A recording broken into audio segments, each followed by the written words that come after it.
Hi everyone, I'm Dagny. I'm doing my project with Keith. Unfortunately, he is on the East Coast, so the best method that we found, to make this work was I record my first half, and then he's going to record his second half, and we'll just, submit as we are able to. But we've got a 10-minute time span, so I'm just going to jump right in. So our project was about social media's effect on mental health. What social media is, we're going to just jump right in here. Social media is a place for blogging, short thoughts, opinions, sharing photos, videos, jokes, inspiration, fitness journeys, weddings, babies, political and religious views, and then overall connecting with one another. The first social media, kind of really known was 6 Degrees. That was created in 1997. That was just a place for users to upload a profile and make friends with other users.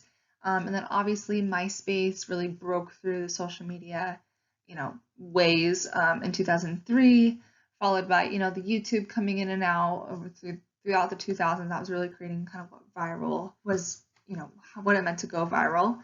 2006, Facebook took off. Twitter was not far behind. And then Instagram, Snapchat, and then TikTok, which is now the biggest trend in social media. It was originally Musical.ly in 2018.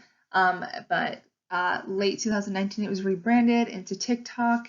And then the pandemic hit in 2020 and it really took off and is now actually hit about 1.1 billion users.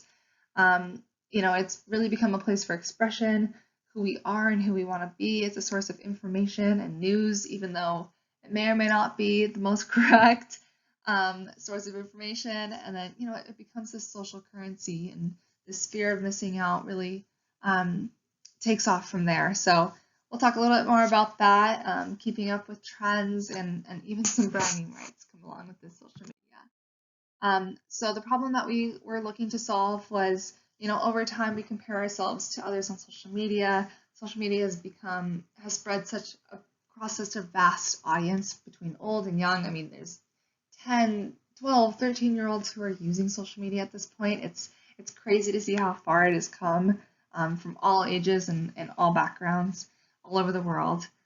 These platforms have really become a highlight reel of our life, and too much time has really been spent scrolling, and it can become detrimental. And so we've seen that there are problems with, bullying, self-esteem, body image issues. That's this FOMO, this fear of missing out. It's like wanting to be a part of things that you're seeing online.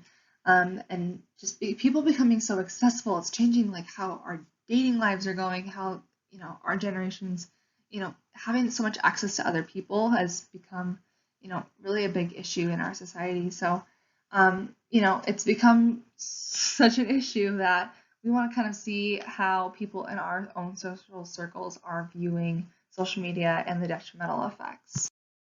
So the hypothesis that we came up with was, due to the previous research that was performed and preconceived notions around social media, the hypothesis that we've created is that the results will show that social media was perceived overall as negative.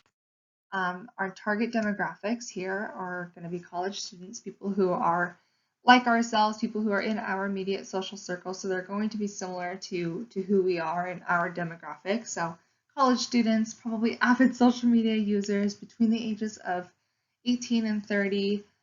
These students are in the beginning work stages of their life and have spent a better half of the past 10 years on social media.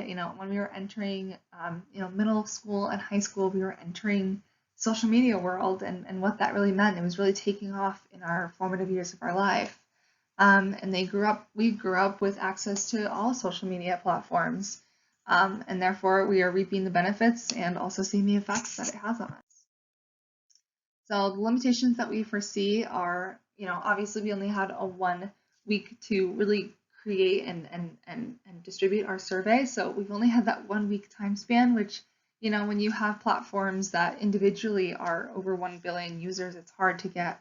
We're only a fraction of the sample size that people who actually use social media all over the world. So it's hard to only get 60 users when Instagram itself is 1 billion users, or TikTok is 1.1 billion users, but let alone it's great, resources. Our audience on such a limited amount of time is obviously just people who are like us, which means that, we have a lot of similar views and a lot of similar, people around us. So what we think as even the 60-person social circle that we have might be different from people who are, across the pond over in other sides of the world.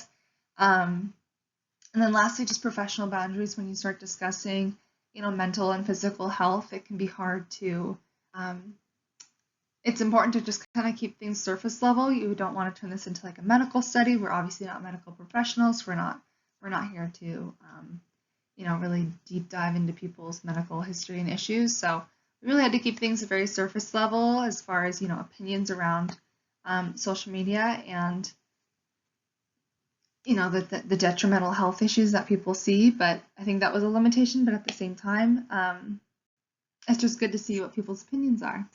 But thank you so much for letting me introduce you to our project, and Keith will take it away from here.